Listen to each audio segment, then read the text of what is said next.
Hello people, welcome to my channel. మా Vinayaka Chavithi celebrations ఎలా జరిగాయో చూసేయండి. ఇది యాక్చువల్గా మా హాస్టల్ రూమ్ అనమాట. హాస్టల్ రూమ్లో టేబుల్ కూడా లేదు. సో నేనే ట్రాలీ బ్యాగ్ని ఇలా సెట్ చేశాను. సో సింపుల్గా ఇలా డెకోర్ చేస్తున్నా. నాకు వినాయక చవితి అంటే చాలా ఇష్టం. మా ఇంట్లో కూడా చాలా బాగా పూజ చేసుకుంటాం. మేము ఎలా పూజ చేసుకున్నామో మీకు కూడా చూపిస్తాను, చూసేయండి.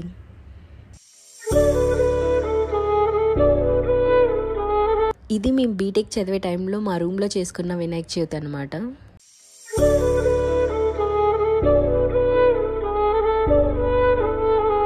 సో పెద్దగా ఏం చేసుకోవట్లేదు, చాలా సింపుల్గా చేసేసుకుంటున్నాం. సో వినాయకుడిని పెట్టేసిన తర్వాత పసుపు కుంకుమ దేవుడికి పెట్టేసి కొన్ని పువ్వులు అన్నీ పెట్టుకొని ఏదో సింపుల్గా పూజ చేసుకున్నాం.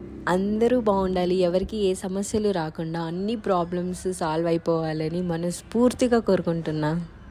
మీరు ఈ వీడియో చూసేసరికి వినాయక చవితి ఆల్రెడీ అయిపోయి ఉంటుంది. నేనే చాలా లేట్గా పోస్ట్ చేశాను, సారీ ఫర్ దట్. మీలో ఎవరైనా నాలాగా హాస్టల్లో ఉండి ఇలా వినాయక చవితి చేసుకున్నారా? ఉంటే కామెంట్స్ చేయండి.